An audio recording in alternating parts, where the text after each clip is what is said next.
오늘 말씀은 사무엘상 19장 18절부터 24절입니다. 구약성경 442면 사무엘상 19장 18절부터 24절 다 같이 합독하겠습니다. 시작. 다윗이 도피하여 라마로 가서 사무엘에게로 나아가서 사울이 자기에게 행한 일을 다 전하였고 다윗과 사무엘이 나이옷으로 가서 살았더라. 어떤 사람이 사울에게 전하여 이르되 다윗이 라마 나이옷에 있더이다 하매 사울이 다윗을 잡으러 전령들을 보냈더니 그들이 선지자 무리가 예언하는 것과 사무엘이 그들의 수령으로 선 것을 볼 때 하나님의 영이 사울의 전령들에게 임하매 그들도 예언을 한지라.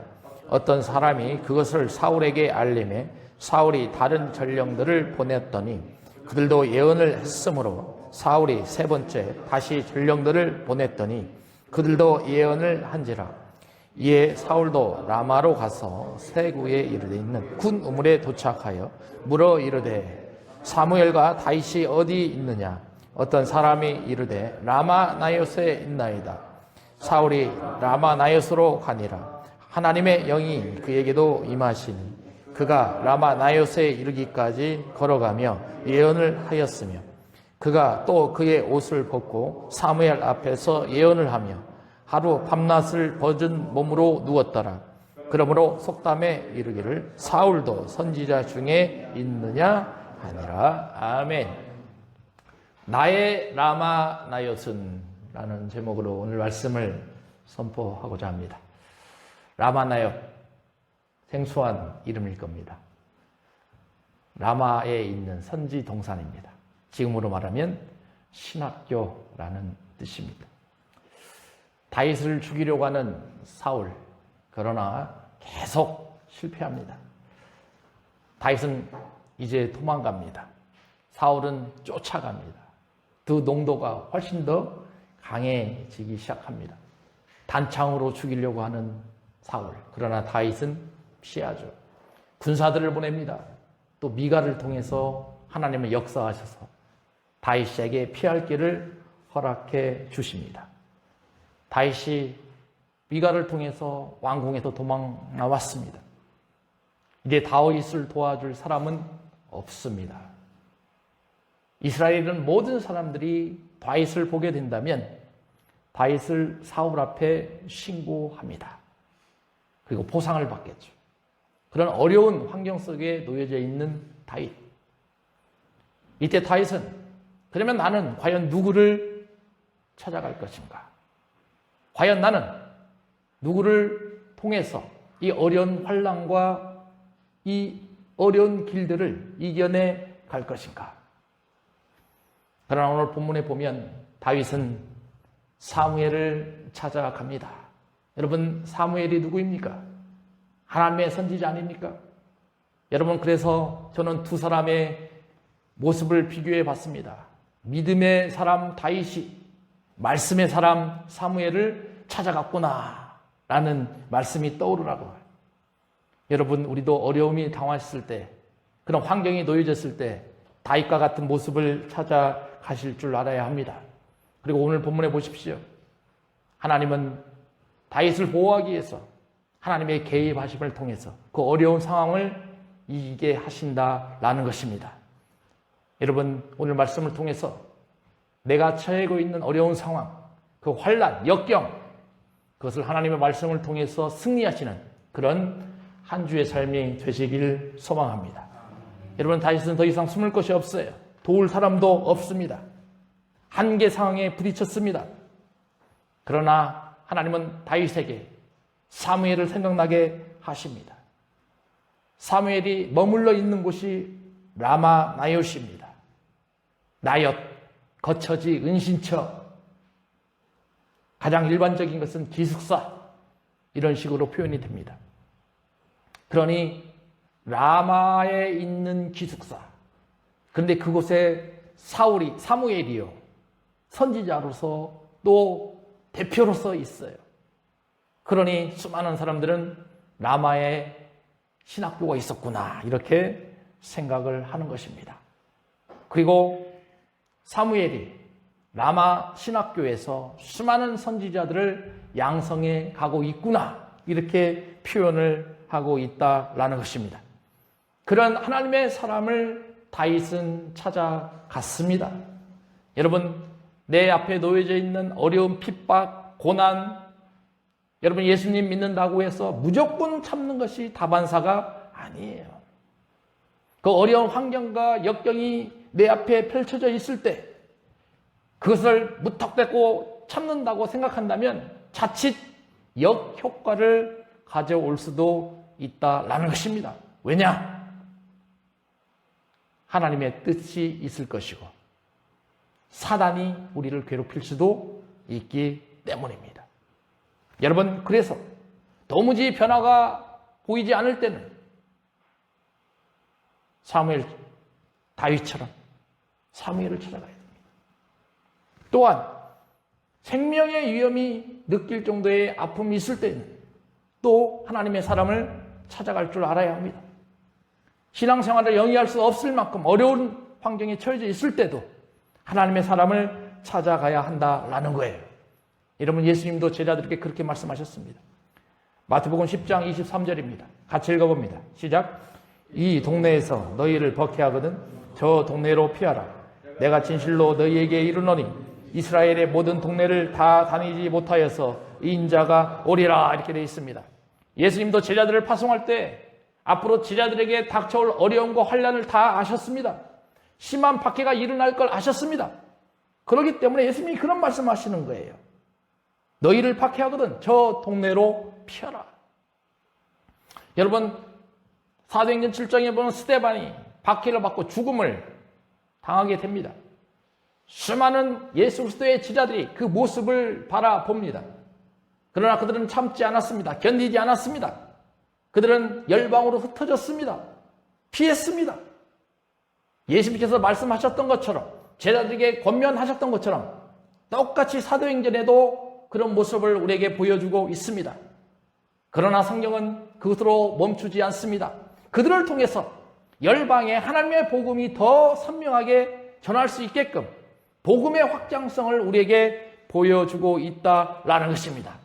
여러분, 그러니 성경에서 신앙생활하면서 피하는 것은 단순히 피함이 아니다라는 것입니다.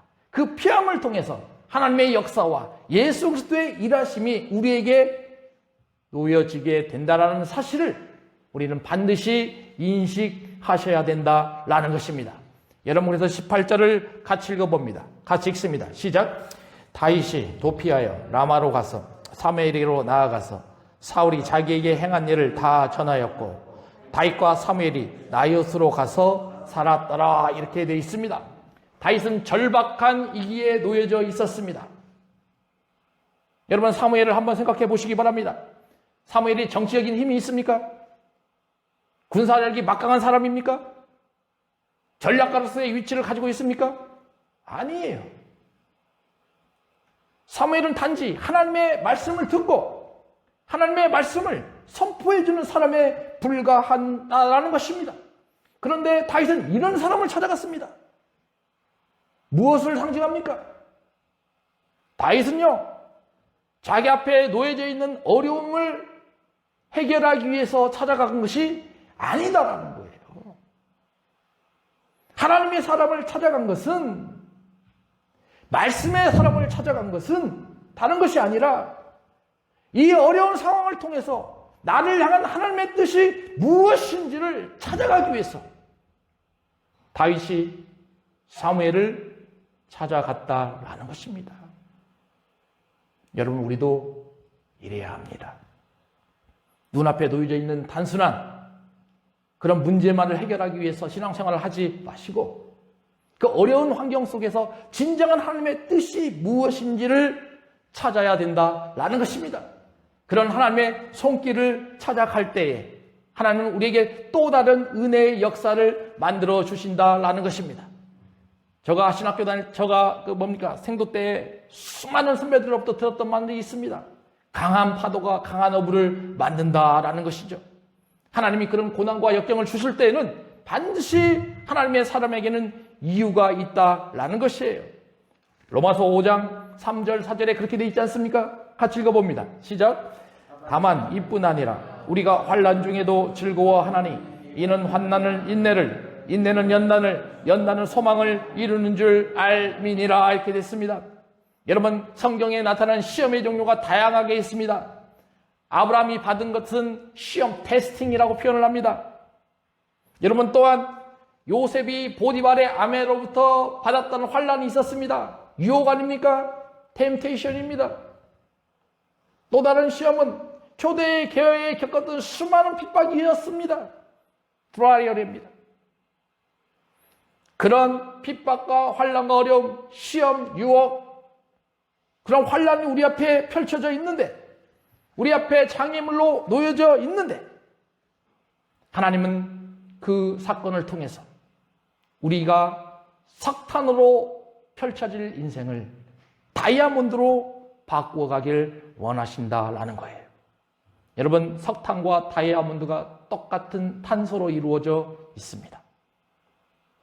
그런데 똑같은 탄소이지만 열 처리 방법에 따라서 어떤 것은 석탄으로 변해버리고 어떤 것은 다이아몬드로 펼쳐지게 된다라는 것이. 여러분, 그럼 나는 석탄 같은 인생을 살아가시겠습니까? 아니면 다이아몬드 같은 인생을 살아가시겠습니까? 하나님은 우리에게 이것을 요구하신다라는 거예요. 그래서 환난은 우리에게 인내를 낳고, 인내는 우리에게 연단을 주는데, 그 연단을 통해서 우리에게 큰 소망이 있다라는 것을 우리는 인식하셔야 된다라는 것입니다. 여러분들의 이런 소망의 기대가 우리 로고스 교회를 통해서 나타나시는 그런 삶이 되셨으면 좋겠습니다. 여러분, 이제 다윗이 사무엘을 피해가서 나요새서 사무엘과 같이 동행하지 않습니까? 사울은요 멈추지 않아요. 다윗을 죽이려고 또 사람을 보냅니다. 끊임없이 다윗을 제거하기 위한 사울의 노력, 이런 것들을 우리는 영적 전쟁이라 바라볼 수도 있다라는 것입니다. 20절과 23절에 보니까 사울이 또 전령들을 보냅니다. 그런데 놀라운 일이 펼쳐지기 시작합니다. 그 전령들 앞에서 선지 동산에 있는 선지자들이 예언을 합니다. 그들 앞에 사무엘이 서서 사무엘도 예언을 합니다. 그런데 다윗을 잡으라고 보냈던 전령들도 하나님의 영이 임하여서 똑같이 예언을 합니다. 그것도 몇 번이나 하느냐? 3번이나 똑같은 반복된 일이 펼쳐지고 있어요. 이 소리를 사울이 듣습니다. 그러면 내가 그곳으로 직접 가봐야 되겠다. 그래서 사울이 나요스로 다시 옵니다. 그런데 사울에게조차 하나님의 영이 임하여서 사울도 예언을 하게 되는, 이해할 수 없는 일들이 펼쳐지게 되었다라는 거예요. 여러분, 이게 뭘 나타내는 거예요? 누구를 보호하시는 겁니까? 다윗을 보호하시는 거예요. 하나님의 직접 개입으로 말미암아 하나님이 온전히 그 어려운 상황을 이어갈 수 있게끔 하나님이 보호하고 계신다라는 것입니다. 여러분, 그러니 다윗이 숨었던 곳은 단순히 숨는 곳이 아니다라는 거예요. 그 숨는 곳을 통해서 하나님의 사명이 무엇인지를 다시 깨닫는 장소가 된다라는 것입니다. 우리도 이래야 합니다. 그 어려운 환난이 왔을 때 단순히 피하는 것이 아니라 그곳을 통해서 하나님의 일하심이 무엇인가? 나를 왜 이렇게 인도하고 계시는가? 그런 준비의 과정을 인식할 줄 아셔야 된다는 거예요. 여러분, 다니엘을 한번 생각해 보시기 바랍니다. 왕의 명령에도 불구하고 다니엘은 기도하기를 멈추지 않았습니다. 수많은 다니엘을 적과의 싸움에 놓여져 있는 무리가 사자굴에 건드지 않습니까? 그러나 하나님은 개입하십니다. 그 사자들의 입을 다 물어버립니다. 다무기게 합니다. 놀라운 역사를 통해서 상황이 역전됩니다. 다니엘이 밖으로 나와버리고 다니엘을 죽으려고 했던 그들이 사자굴 속으로 들어가게 되는 그런 일들을 우리는 성경을 통해서 잘 알고 있다라는 거예요. 마치 이런 것처럼 하나님의 사람들은 하나님의 보호하심 속에서 하나님의 직접 개입을 통해서 그 인도하는 과정이 확연하게 드러나게 된다라는 거예요. 사무엘 사도행전 7장에도 보면 동일한 모습이 4장입니다. 동일한 모습이 나옵니다. 예수님께서 승천하실 때 내가 반드시 너희들에게 성령을 보내주실 거다 약속하셨습니다. 성령이 임하셨을 때 베드로와 요한이 복음을 전하기 시작합니다. 여러분, 베드로가 어떤 사람이에요? 예수님의 수제자 아닙니까? 그런데 베드로가 복음을 전하니까 놀라운 일들이 펼쳐져 갑니다. 120명 문도가 성령을 받습니다. 3,000명의 무리가 하나님의 복음을 듣고 깨어나기 시작합니다. 또다시 5,000명의 역사가 일어납니다. 셀 수 없을 만한 수많은 사람들이 예수 그리스도를 믿는 그런 일들을 경험하게 된다라는 거예요. 이 소리를 누가 듣느냐? 헤롯 아그리빠 왕이 듣습니다. 헤롯 대왕의 손자 정도 됩니다. 그런데요, 이 대왕이 베드로와 요한을 감옥에 쳐 넣습니다. 왜 넣습니까? 두렵습니다. 베드로와 요한을 죽이기 위해서. 그러나 죽일 수가 없어요. 베드로와 요한을 어떻게 해서든지 복음을 전하는 것을 막기 위해서 군사들로만큼 지키게 돼 있고 감옥을 철두철미하게 지키고 있습니다. 그러나 이곳에서 하나님의 역사는 다시 일어납니다. 베드로와 요한을 구해내기 위해서 하나님의 역사가 그들의 삶 속에 나타난다라는 거예요. 이때 밖에서 있었던 무리들의 모습을 우리는 볼 필요가 있습니다. 그들은 간절한 마음으로 기도합니다. 여러분, 사도행전 4장 24절부터 30절까지를 보시게 된다면 그들이 어떤 마음으로 기도했는지를 우리는 알 수가 있어요. 여러분, 24절과 25절 여기를 먼저 읽어봅니다. 같이 읽습니다. 시작. 그들이 듣고 한 마음으로 하나님께 소리를 높여 이르되 대주제여 천지와 바다와 그 가운데 만물을 지은 이시요 또 주의 종 우리 조상 다윗의 입을 통하여 성령으로 말씀하시기를 어찌하여 열방이 분노하며 족속들이 허사를 경영하였는고. 26절 세상의 군왕들이 나서며 관리들이 함께 모여 주와 그의 그리스도를 대적하도다 하신 이소로 소이다. 이렇게 돼 있어요. 무리들이 베드로와 요한을 위해서 계속 기도하는 겁니다. 하나님께 소리를 높여갑니다. 우리 조상 다윗의 입을 통하여 성령으로 말씀하시기를 열방이 분노하며 족속들이 허사를 경영하였는고. 세상의 군왕들이 나서며 관리들이 모여서 주와 그의 그리스도를 대적하는 이 일들이 왜 일어납니까? 그러나 28절을 보시면 그들도 알고 있습니다. 28절을 같이 읽습니다. 시작. 하나님의 권능과 뜻대로 이루려고 예정하신 것을 행하려고 이 성에 모였나이다. 이 일들을 하나님이 계획하셨고 하나님이 이 일을 진행하시는구나. 그러니 베드로가 요한이 감옥에 있을지라도 하나님은 온전히 그들을 지켜주시고 그들을 보호해 주시는구나. 그런 확신성을 가지고 있었어요. 그리고 나서 4가지 기도를 간절하게 합니다. 여러분, 우리도 이런 4가지 기도를 하셔야 합니다. 그 첫 번째 기도 같이 읽어봅니다. 29절입니다. 시작. 주여 이제도 그들의 위협함을 굽어 보시옵소서. 이렇게 되어 있어요. 하나님 감옥에 누워 있는 베드로와 요한을 굽어 살펴 주시옵소서. 여러분, 우리 주변에 얼마나 많은 어려운 사람들이 있습니까? 우리도 이렇게 기도해야 합니다. 하나님 그들을 굽어 살펴 주시옵소서. 두 번째입니다. 같이 읽습니다. 시작. 또 종들로 하여금 담대히 하나님의 말씀을 전하게 하여 주시옵소서. 하나님의 말씀이 무엇인지 그들로 알게 하여 주시옵소서. 이거 두 번째 기도입니다. 다윗하고 똑같지 않습니까? 하나님의 뜻이 무엇인지 나로 알게 하여 주시옵소서. 이런 겁니다. 30절에 세 번째 기도가 나옵니다. 같이 읽습니다. 시작. 손을 내밀어 병을 낫게 하셔 주시옵소서. 이렇게 됐습니다. 여러분, 우리가 지금 얼마나 많이 기도하고 있습니까? 주변에 어려운 사람들, 몸이 아픈 사람들을 위해서 얼마나 간절하게 기도하고 있습니까?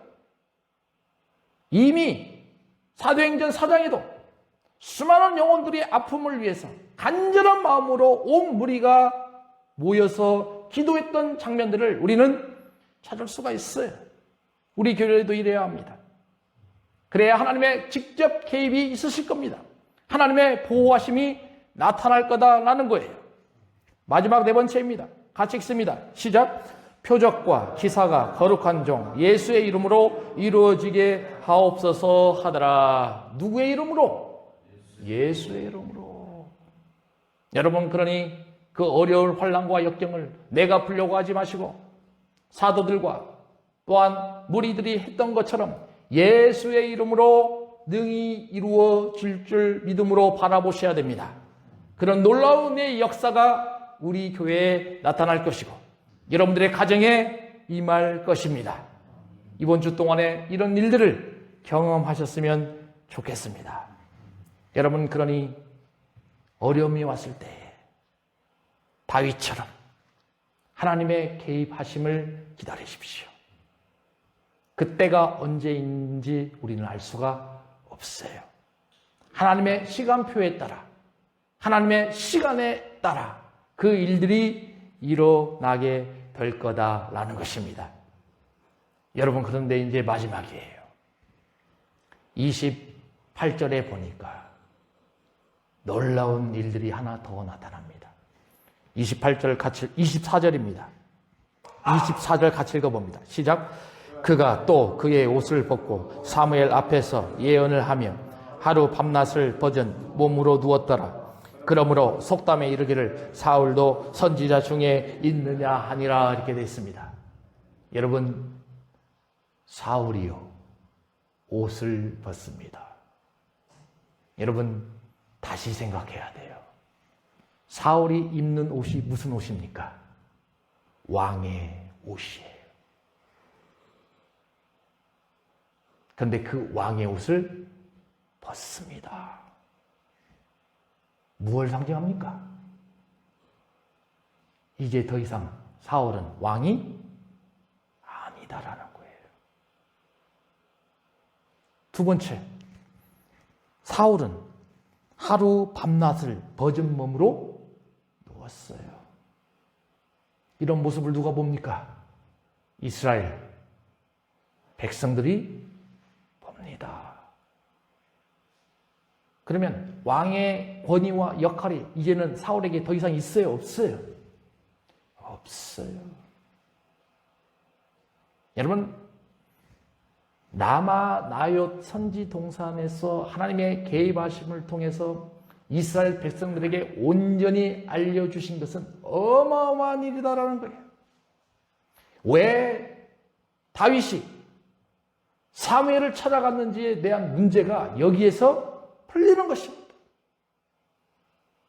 그 사무엘 선지자를 통해서 하나님은 다윗에게 말씀하셨던 왕권, 기름 부음, 그것이 계속 진행되고 있음을 다시 깨워주는 겁니다.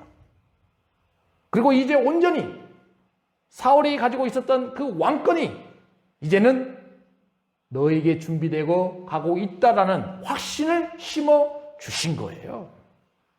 여러분, 우리도 이런 어려운 환난과 어려운 아픔이 있을 때에 이런 하나님의 사람을 통해서 또 하나님의 말씀을 통해서 재확인하는 그런 은혜가 있어야 됩니다.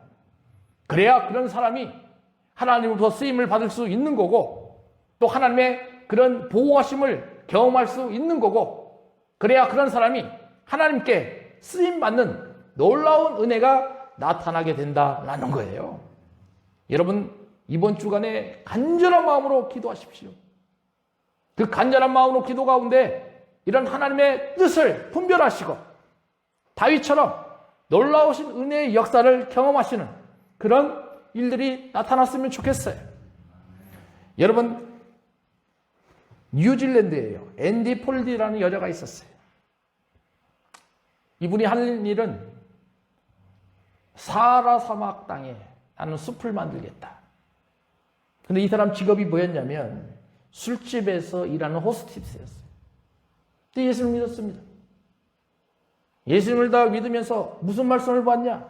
이사야서 41장 19절을 봤어요. 그랬더니 사막에는 잣나무와 소나무와 황양목을 함께 두리니 라는 말씀이 있습니다. 이 말씀을 보고 나서 꿈을 가진 겁니다. 내가 해야 될 일이 있구나. 나는 뉴질랜드 사람이지만 내가 아프리카로 건너가야 되겠구나. 그리고 사하라 사막 땅에 하나님이 약속하셨던 것처럼 성경에 기록되어 있는 것처럼 그 땅에 숲을 이뤄갈 수 있게끔 기도해야 되겠구나. 하나님의 개입하심을 바라봐야 되겠구나. 그리고 나서 그가요, 자기가 할 수 있는 그런 일들을 그림으로 막 그려내기 시작합니다. 그리고 나서 그 그림을 다 마쳤을 때쯤 그는 뉴질랜드를 떠납니다. 그리고 사하라 사막으로 달려갑니다. 수많은 아프리카에 있는 나라들이 다 포기했어요. 사하라 사막에는 더 이상 숲을 이룰 수가 없다. 그러나 그녀는 하나님께 기도했습니다. 하나님, 성경에 기록되어 있는 하나님의 말씀이라면 사하라 땅이라도 하나님의 개입하심이 있으시다면 이 놀라운 일들이 일어나게 될 것이라는 확신을 가지고 있었습니다. 시간이 지났습니다. 사하라 땅에 숲이 생겨가기 시작했습니다. 꿈이 현실로 나타나기 시작했습니다. 여러분, 우리에게도 이런 일들이 나타나야 합니다. 단순히 꿈만 가지고 인생을 살아가시는 것이 아니라 그런 꿈의 현실이 우리 앞에 펼쳐지도록 하나님의 개입하심을, 하나님의 보호하심을 삶 속에서 경험을 하셔야 된다라는 것입니다. 여러분, 그래서 저는 세 가지 말씀을 여러분들에게 전하고 싶습니다. 첫 번째, 꿈을 가지십시오. 하나님이 나에게 주셨던 그 꿈을 잃어버리지 마십시오.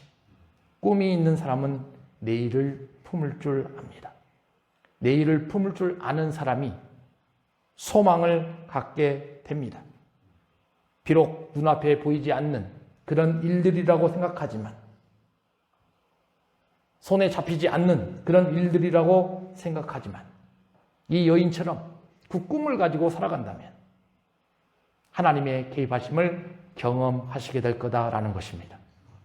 여러분, 두 번째, 이 여인처럼 하나님의 말씀을 믿음으로 바라보셔야 된다는 거예요. 믿음으로 바라봤을 때 역사가 일어납니다. 간절한 마음으로 기도할 때 그런 일들이 진행이 될 거다라는 것입니다. 우리가 야구 경기를 보십시오. 역전이라는 단어를 많이 사용하지 않습니까? 질 것 같은, 무너질 것 같은 게임. 그런데 어떤 한 계기를 발명으로 그 힘을 통해서 역전을 해냅니다. 다시 솟아납니다. 그런 믿음을 우리의 신앙생활 속에 갖추셔야 된다는 겁니다.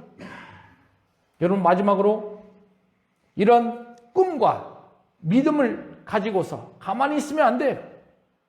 담대하게 그 길을 걸어가셔야 됩니다. 여러분, 이 일을 지금 누가 했습니까? 다윗이 했어요. 이런 과정들을 다윗이 다 만들어 갔어요. 하나님, 나는 피할 수밖에 없는 내 인생이었습니다. 그러나 나는 하나님의 말씀을 듣겠습니다. 하나님의 뜻이 무엇인지를 분별해 내겠습니다. 그래서 사무엘을 찾아간 겁니다. 그런데 그곳에서 하나님의 개입하심을 봅니다. 하나님의 보호하심을 바라봅니다. 놀라운 은혜의 역사가 일어나고 그 은혜의 역사를 통해서 하나님이 나에게 왕권을 주신 그런 확신을 가지는 거죠. 여러분, 이제 다윗은 두려워하지 않습니다. 오히려 담대함을 가지고 그 어려움을 이겨내갈 수 있는 그런 전환점으로 만들어 내었다라는 것입니다. 여러분, 우리도 인생을 살아가면서 그 어려운 상황을 그냥 어려운 상황으로 끝내지 마시고 하나님의 뜻을 분별하면서 진정한 역전이 무엇인지를 경험해가는 그런 한 주간의 삶이 되셨으면 좋겠습니다. 기도하겠습니다. 아버지 하나님, 은혜를 감사합니다. 주님께서 다윗을 통해서 우리에게 많은 것들을 생각나게 하셨습니다. 다윗은 피했습니다. 그러나 그 피함이 단순한 문제를 해결할 것이 아니라 하나님의 뜻이 무엇인지를 분별해내길 원했습니다. 아버지 하나님, 우리도 이런 다윗처럼 고난과 역경이 우리 앞에 놓여져 있을 때에 하나님의 뜻을 분별하게 하여 주시옵소서. 그 뜻을 분별하고 하나님의 개입하심을 통해서 놀라우신 은혜의 역사를 경험하게 하여 주시옵소서. 그 시간을 통해서 반드시 역전을 발판으로 삼아 하나님의 일하심이 우리의 삶 속에 드러나게 하여 주시옵소서. 이 모든 말씀을 우리를 권해주신 예수님의 이름으로 기도하옵나이다.